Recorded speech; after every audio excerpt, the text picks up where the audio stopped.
whenever he got flexible. I mean, just the way he walked up here from the barn was different whenever we gained control of his head. But your horse is no different.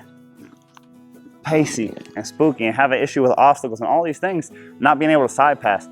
All of that is coming from the same problem. If you would give me all those problems independently on different horses, I would fix all of them the same way. Gain control of the steering wheel. You can't steer a horse in a scary situation if you don't have a steering wheel. You can't steer a gaited horse to gait if you don't have a steering wheel. Again and again, you run into the problem is, oh, we don't have control of the horse's head. Once we have that, then we can bend them or balance them or disengage them to stop them from running away. Whatever the problem is, it's that lack of control of the head that will get you in trouble every time. Everything else is teachable.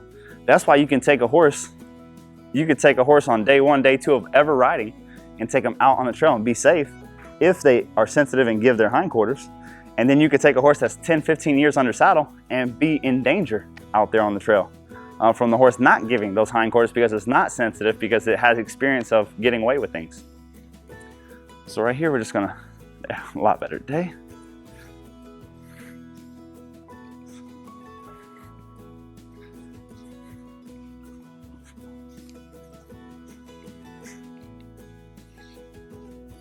So again, we just flex back and forth until he doesn't want to move his feet. He's only a day or 2 away from just being able to sit here and flex.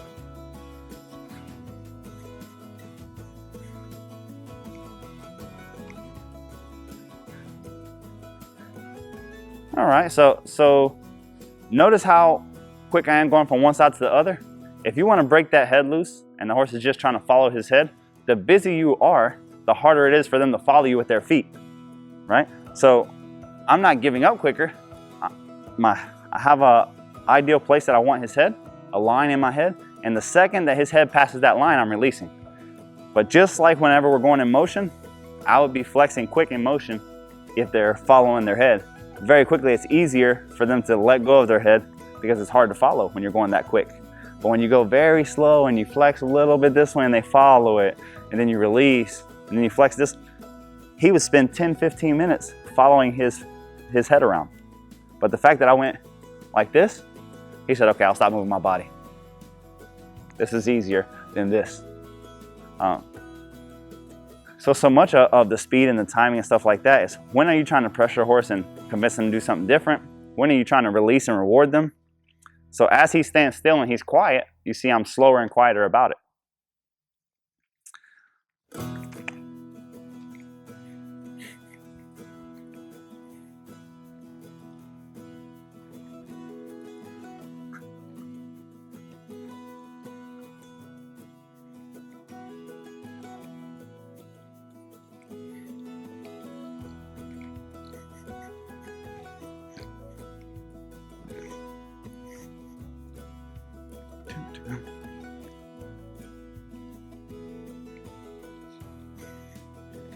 All right, let's see what he's got.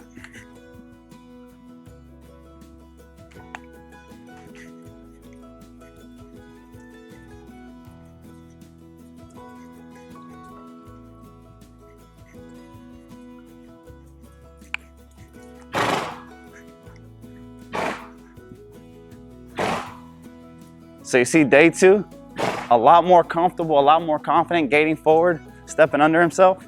Yesterday, he really didn't know how to move and give his face at the same time. But just like the horse that you saw before, now that he's comfortable giving his face, it's easy for him to move his feet, and I can ask for more speed. But one of the things I want you to notice, I'm sitting real relaxed. My shoulders are back over his hips. I'm squeezing with my heels. My hands are low. All these things are just helping him set up to gait nicely.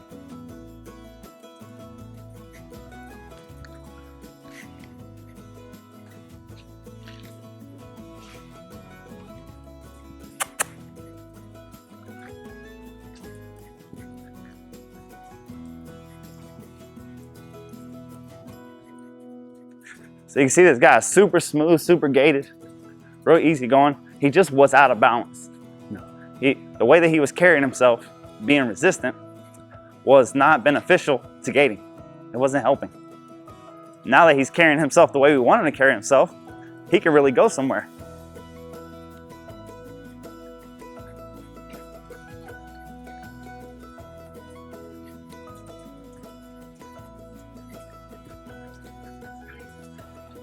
Yes, man, just no pressure on my hands. I mean, the reins are bouncing. Right, absolutely. The reins are bouncing. My hands are just relaxing on my legs.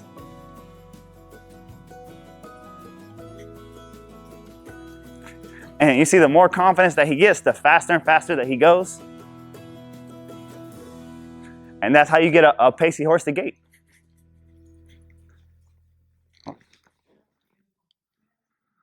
Thank you very much. I appreciate the opportunity. All right, so now that we have that and he's giving, he's gaiting, there's no questions about the gait. There's no questions about the steering wheel. So now that we have a steering wheel, it's time to do obstacles. We really didn't do too much obstacles yesterday, but again, don't do obstacles on a horse you don't have control of their head.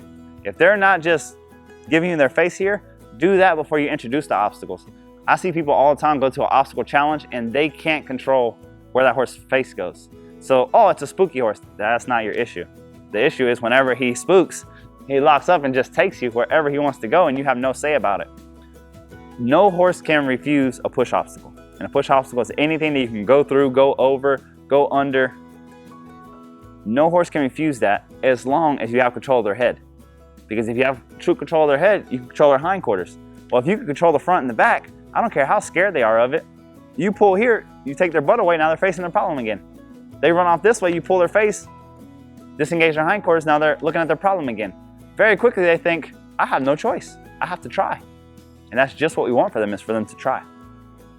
So we'll go here, sit back, look up.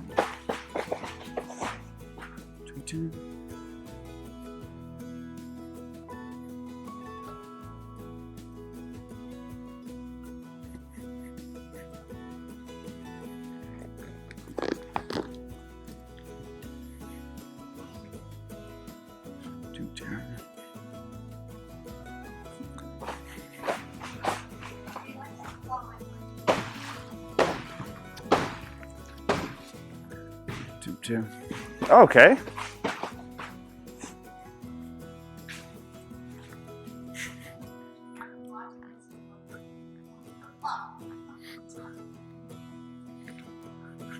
Side passing, okay.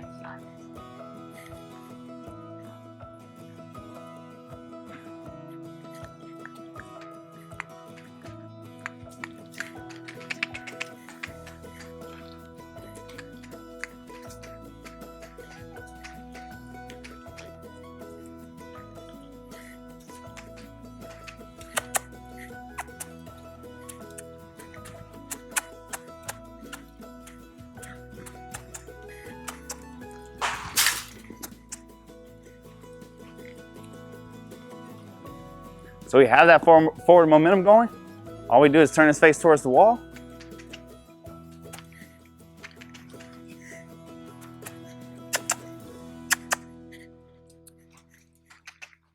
Notice anytime that he's going to get straight, I know that's going to stop him, so I'll pull him back forward again.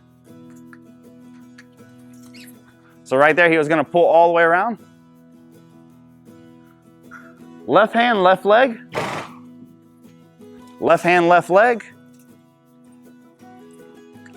Left hand, left leg. And if he gets backwards, I use my right hand and get him going forward again. Are you with me? Look at the wall. Left hand, left leg. Left hand, left leg. Left hand, left leg. Left hand, left leg. And then release. Good boy.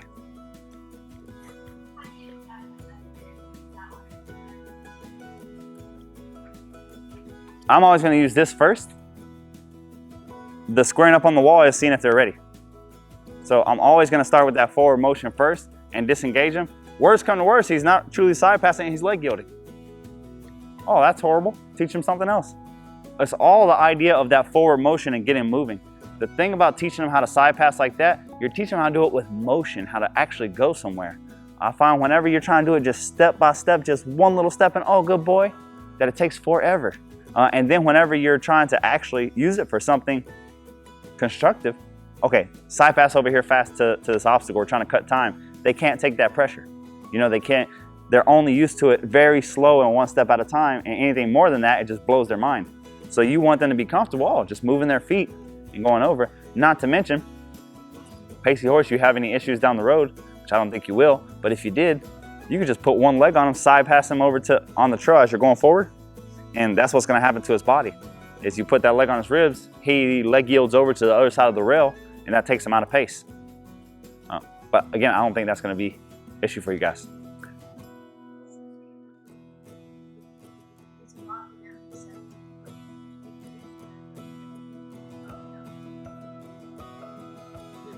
Yeah, yeah, no, he's. All right, madam. Are you ready to give? All right, so scoot forward in that saddle. There you go. Roll back on your butt. Nice.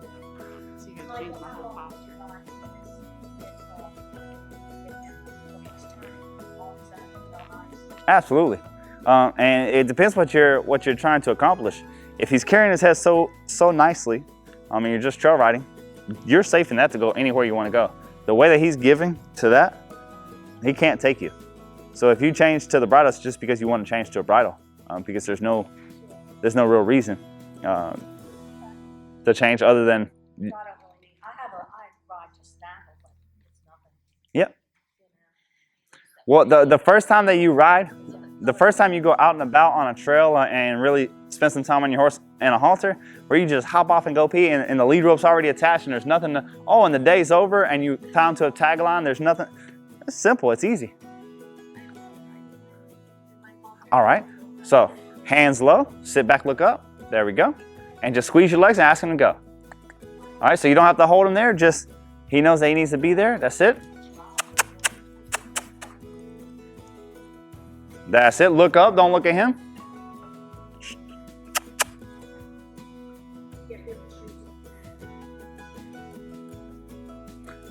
There we go. Now, whenever you're looking for pace, you're looking at that back foot and you see how it's coming close to that front foot, so he's gaiting good. He's collected, he's under himself. That's what we want to see. We'll convert you to that forward. That's it. Keep squeezing, ask him for more and more gradually. That's it. Well, it's a lot easier to like whenever it's smooth and it's not beating you around.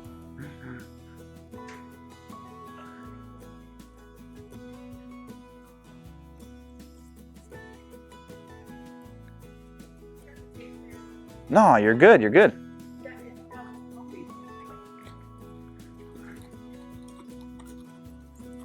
That's it. Squeeze and drive him into the bridle.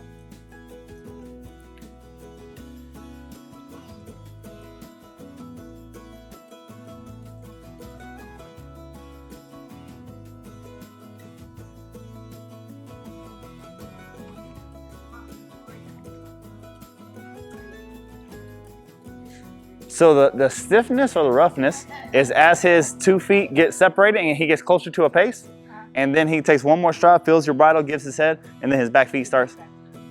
What's the smoothest is when there's that perfect 4-beat gait. 1, 2, 3, 4, 1, 2, 3, 4, and everything is just as even as can be. That's when you're just gliding. When things get 1, 2, 3, 4, 1, 2, 3, 4, that he's getting close to that pace, then you'll feel a little rough. But what I don't want you to do is shut down or stop him. Right? He has to be confident giving and going, giving his face and moving his feet. And the more confident that he gets at it, you see he's moving a lot faster today than he was yesterday.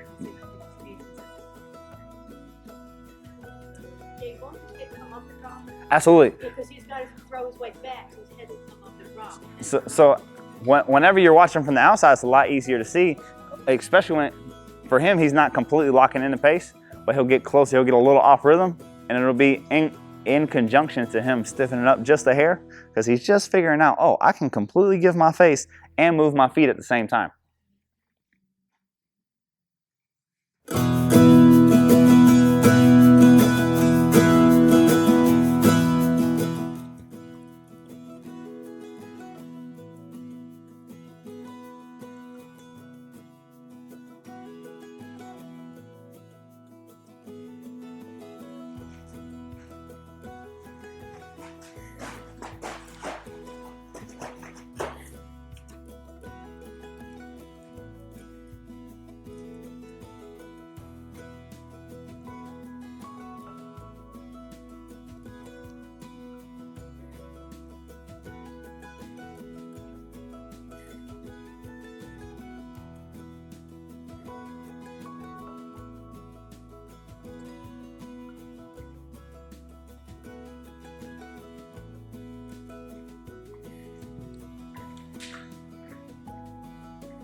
What do you think, Cowgirl? Does he feel different? Does he feel different? Yeah. Lot less tense.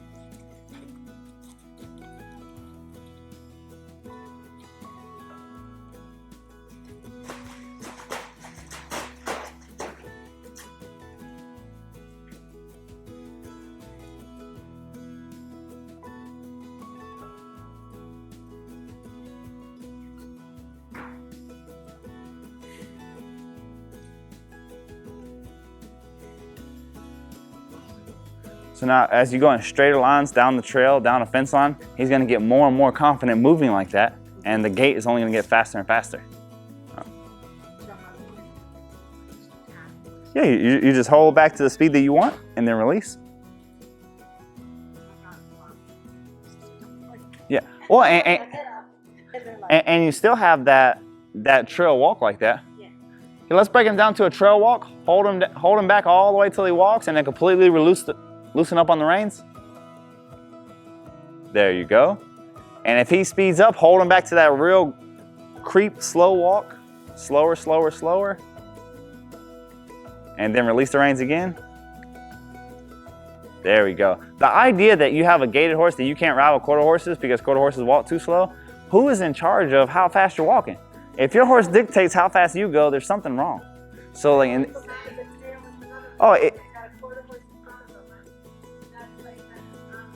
well, if I ask this horse to walk at 1 mile per hour, God damn it, he better walk at 1 mile per hour.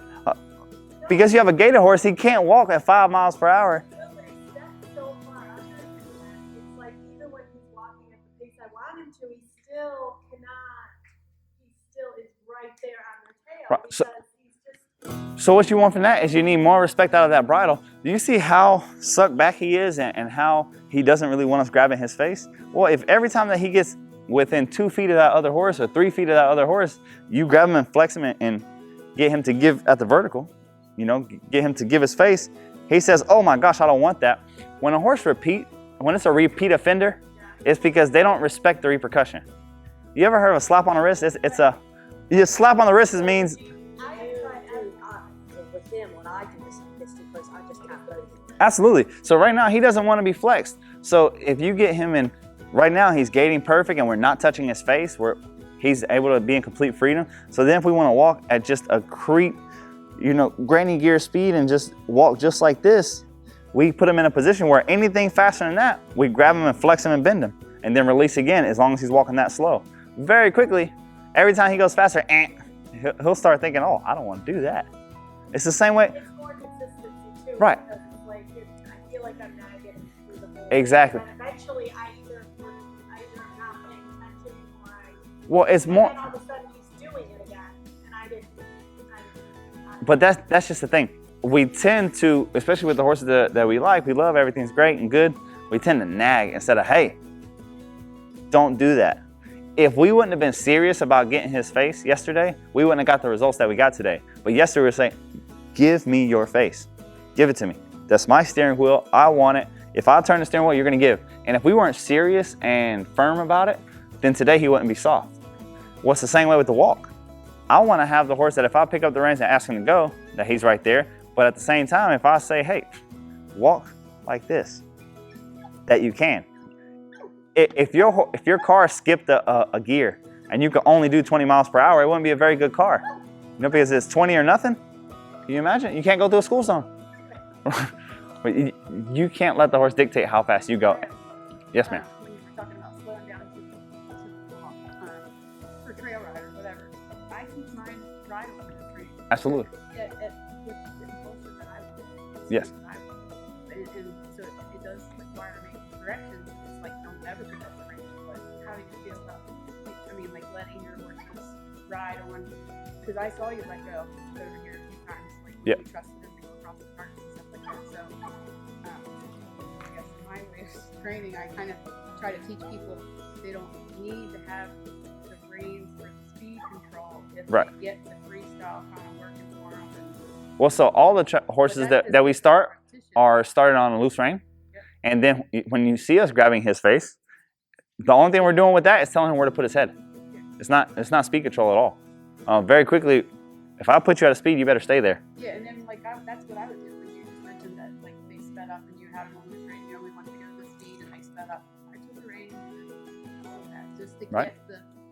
get the point across that I want to go this fast, not just because you have your head you can run away with it. Absolutely. So I just was curious as to how you. No, it works the exact same way. Okay. About the loose rein. Yeah, The- people ask me that when they can't gate. Like, It depends how they can carry themselves. If you get the horses that are so automatic that they carry their headset and everything on their own, but more than anything, that contact. And when I say contact, you're not holding him back. You see that he doesn't want to go forward when you hold him back. Just the fact that you show him where you want him helps him so much and helps his confidence. So gating on loose rein, very few horses are able to sustain that. And like this pacing of that, like is that harder on the structures than when it's grading? for me, it's harder on his mind. Right? I think his body can handle it, but what it is, if the horse is pacing, the horse is stressed. If the horse is pacing, the horse is tense and tight, and everything's, you know, you're doing the same mileage on the trail, you know, whatever you're going. If you're going there pacing, that means he's doing the whole trail, all tense and tight and locked up. Yeah, it's hard all the way around. As if when he's gating, everything's moving independently and he's just moving smoothly and easily, so it's easier on the overall horse, but mainly on the mind. You see those, you find very few pacey horses that aren't stiff, that aren't tense, that aren't nervous, that don't react ugly whenever they get scared, because all this is tense, tight, nervous habits.